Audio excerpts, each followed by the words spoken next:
lê-me bem. E Jesus, clamando outra vez com grande voz, rendeu o espírito. E eis que o véu do templo se rasgou em dois, de alto a baixo, e tremeu a terra e fenderam-se as pedras. Então, quando ele diz, Pai, em tuas mãos entrego o meu espírito, aconteceu tudo isso aí. Né? Rasgou o véu, aquela lei dos judeus, a lei feita por Moisés, deixou de existir. Ficou só o lugar santo do santo que ele teve a intrepidez de entrar pelo seu sangue. Isso que são difíceis das pessoas entender. Por que acabou aquela lei? Os adventistas vêm aqui, um rapaz adventista, meu amigo, e sempre contesta isso. Que a lei não acabou de tudo. Né? Não, acabou toda a lei. Nós vamos chegar mais aqui na frente. Toda aquela lei acabou. Todo o livro de Levítico deixou de ser só uma história do passado. Ele deixou de ser aplicado. Todo o livro de Levítico, que falava daquela lei. Quando rasgou o véu, separou-se a lei. Jesus aboliu a lei de Moisés, ficando só os 10 mandamentos de Deus, que é a lei da fé. Né? Só guarda os 10 mandamentos quem tem fé. Quem não tem, não guarda. É por isso que Paulo escreveu em Romanos capítulo 3, verso 21. Esse é outro versículo que causa confusão na cabeça das pessoas.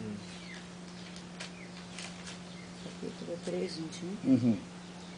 Mas agora se manifestou sem a lei a justiça de Deus, tendo o testemunho da lei e dos profetas. O que é a justiça de Deus? O seu filho. Né? Porque a justiça é lei. E ele cumpriu a lei. Né? Mas agora sem lei. Por que sem lei? Porque a lei do véu, do lugar santo, expirou, morreu. Então ficou só a lei do santo dos santos. Né? Então agora ela é testemunhada por qual lei? A lei dos 10 mandamentos, que é a justiça de Deus. Duas testemunhas, lei e os profetas. E quem testemunhou isso aí foram os profetas. Né? Então é essa as circunstâncias mais difíceis para as pessoas entenderem. Mas nós vamos aclarear melhor ainda.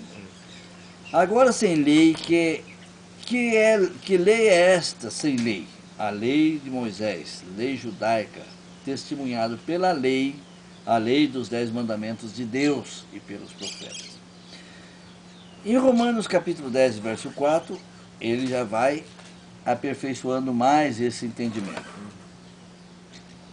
Porque o fim da lei é Cristo para a justiça de todos aqueles que creem. Veja bem, a pessoa que quer dizer que Jesus não acabou com toda aquela lei, ficou o restinho. Não, o fim daquela lei é Jesus. Quando rasgou o véu, quando ele morreu, quando ele aspirou. Né? E vem outra vez o quê? A justiça, que é a lei dos 10 mandamentos. Né? Para todo aquele que crê, aquele que tem fé. Se não tem fé, não guarda. Né? Jesus é a justiça de Deus. Ele foi o que aboliu toda aquela lei na cruz. Por que ele foi a justiça? Porque ele diz assim lá em São João, capítulo 15, verso 10. Né? Aquele que me ama, guarda os meus mandamentos. Assim como eu guardo os mandamentos do meu Pai e por ele sou amado. Modificou alguma coisa os 10 mandamentos? Nada. Ele guardou os mandamentos de Deus. Nós guardamos os mandamentos de Deus, somos amados por Jesus, porque ele é o nosso intercessor, o único intercessor. Como ele guardou os mandamentos do Pai, que é a justiça de Deus, ele é amado do Pai, esse é meu filho amado, em quem eu me comprazo. Então é bem diferente do que as pessoas querem pensar que é. Em Colossenses capítulo 2, do 14 ao 17,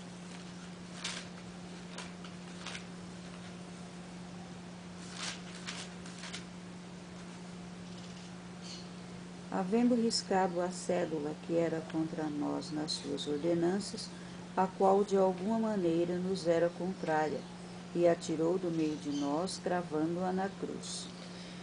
E despojando os principados e potestades, os expôs publicamente e deles triunfou em si mesmo. Portanto, ninguém vos julgue pelo comer ou pelo beber, ou por causa dos dias de festa, ou da lua nova, ou dos sábados, Tá vendo? que são sombras das coisas futuras, mas o corpo é de Cristo. Agora não tem mais sombra. Agora tem realidade. Olha como é interessante. Ninguém o julga. Tendo cancelado o escrito de dívida, que Moisés tinha escrevido, que era contra nós e que constava de ordenanças, porque era uma lei de ordenança, você tinha que criar o ovo. Não podia nem sair de casa, tinha que criar o carneiro, porque amanhã à tarde teria que sacrificar aquele carneiro e assim por diante. Era todo dia. Contínuo. Contínuo, né? Isso era prejudicial porque nós éramos escravos dessa lei. Né? E ele removeu inteiramente, Um sacrifício. inteiramente, não é pela metade não, encravando na cruz. E aí, com isso, ele fez o quê? Ele desprezou todo aquele sacerdócio que estava ali crucificando ele na cruz, porque ele foi crucificado pelo sacerdócio. Né? É. Ele foi preso pelo sacerdócio, não foi preso por Roma. Ele foi preso pelo sacerdócio. Entregue Né? aos... Entregue etapa aos certa. gentios. Né? Então, com isso, ele triunfou sobre eles na cruz. E aí, depois disso, que essa lei acabou, rasgou-se o véu, seu corpo assumiu toda a responsabilidade, ninguém agora pode te julgar por causa de comida, bebida, festas, que os judeus faziam muita festa, lua nova ou sábados, que eram os sábados judeus. Né? Quando ia entrar a Páscoa era um sábado, quando terminava a Páscoa era sábado, e assim por diante. Tinha parece que 5 ou 6 sábados, né? Fora o sábado do mandamento. Tudo isso aí caducou, porque tudo isso tem sido sombra de coisas que havia de vir. Agora sim, agora o corpo é de Cristo, formou-se a realidade. Então ninguém mais pode querer guardar aquela lei. Quando ele guarda aquela lei, ele é anticristo, não tem outro tema. O tema é esse, Tem que guardar os mandamentos. guardar os mandamentos de Deus. Jesus cancelou toda a lei de ordenanças, que é a lei judaica de Moisés na cruz. Portanto, comida, lua nova, sábados e festas de judeus, nada disso tem importância na nova aliança, pois os sacrifícios expiatórios é o corpo do Senhor Jesus Cristo, que aboliu tudo isso. Né? Em 1 Timóteo 4, 1 a 5, esse é pesado, e as pessoas passam por cima, não quer ver. Né? Mas o Espírito expressamente diz que nos últimos tempos apostatarão alguns da fé, dando ouvidos a espíritos enganadores e à doutrina de demônios, pela hipocrisia de homens que falam mentiras, tendo cauterizado a sua própria consciência, proibindo o casamento e ordenando a abstinência de manjares que Deus criou para os fiéis, e para os que conhecem a verdade, a fim de usarem deles com ações de graças. Porque toda criatura de Deus é boa, e não há nada que rejeitar, sendo recebido com ações de graça. Porque pela palavra de Deus e pela oração é santificado. Olha como é sério isso aqui. Por isso que é aquela história, né? O cara fala, eu não quero nem ver isso aí, né? São covardes, e os covardes não entram no reino de Deus. Né? Porque é muito sério isso aqui. O Espírito afirma expressamente, quer dizer, urgentemente, porque está acontecendo muito depressa, que nos últimos tempos alguns largarão da fé por obedecerem a espíritos enganadores e ensino de demônios. Então não é nada de Deus, é de demônios. E são hipócritas, porque falam mentira e têm cauterizado a própria consciência. Ah, não, isso aí é carne de porco. Ah, não, isso aqui eu não posso comer. Não. Quer dizer, a oração deles não passa do teto. É abominável. É abomináveis, né?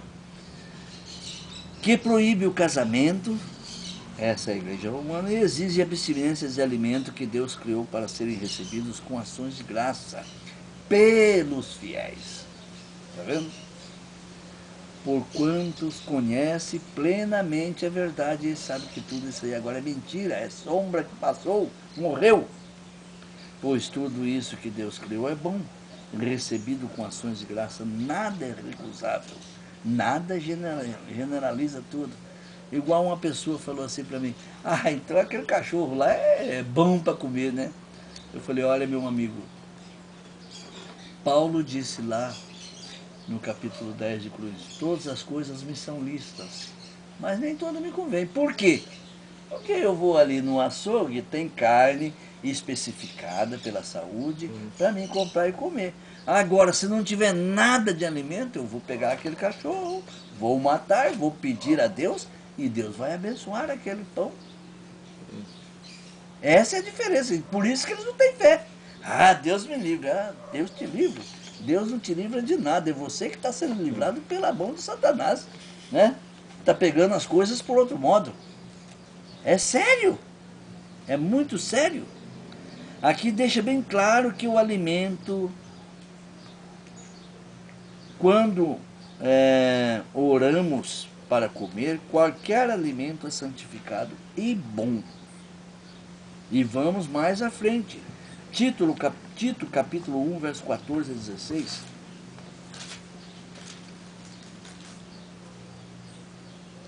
Não dando ouvidos às fábulas judaicas, nem aos mandamentos de homens que se desviam da verdade. Todas as coisas são puras para os puros, mas nada é puro para os contaminados e infiéis. Antes o seu entendimento consciência estão contaminados. Confessam que conhecem a Deus, mas negam-no com as obras, sendo abomináveis e desobedientes e reprovados para toda boa obra. Olha como é pesado, né? O que é fábula judaica? Era a lei judaica. Né? Não se preocupe com fábula judaica nem com mandamentos de homens desviados da verdade. Aí a pessoa, então Moisés era desviado da verdade? Não. Naquele tempo ela tinha serventia, hoje não tem mais. Porque Jesus, o maior dos sacerdotes, tirou ela da jornada. Acabou. Né? Todas as coisas são puras para os puros. Qualquer coisa, desde que você olhe a Deus, ela se torna pura. Todavia, para os impuros e descrentes, que eu falei que a oração deles não passa do teto, né?